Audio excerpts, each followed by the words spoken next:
وَأَن تَقُولُوا عَلَى اللَّهِ مَا لَا تَعْلَمُونَ، اللہ کے بارے میں وہ باتیں کرنا جو تمہارے علم میں نہیں ہے.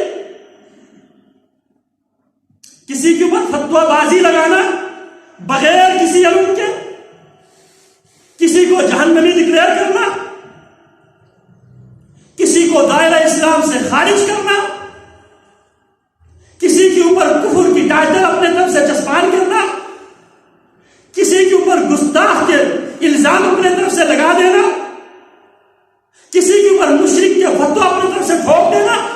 وَأَن تَقُولُوا عَلَى اللَّهِ مَا لَا تَعْلَمُونَ،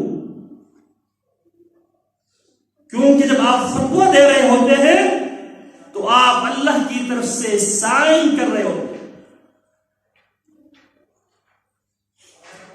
ممکن ہے جس کے بارے میں آپ نے مشرک گمان کر لیا ہے، ممکن ہے اس نے توبہ کر دیا ہو،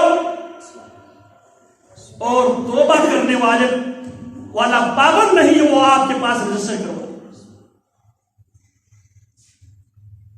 ایک طرف ہم دوسروں کے لیے عالم الغیب کی نفی کر رہے ہوتے ہیں، دوسری طرف وہی مفتی صاحب عالم الغیب کے دعویٰ بھی کر رہے ہوتے ہیں. فلانا مشرک کیسے ہے بھائی آپ؟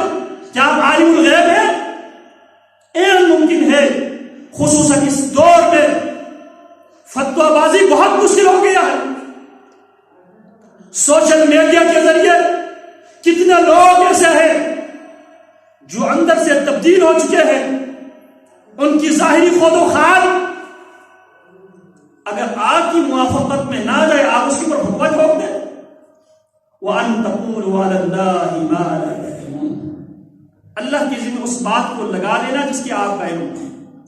پھر بات میں یہ کر رہا تھا، قرآن مجید کی سب سے جامع ترین آیات ان اللہ یأمر بالعدل والإحسان وإیتاء ذی القربى، اس آیت کے اندر اللہ رب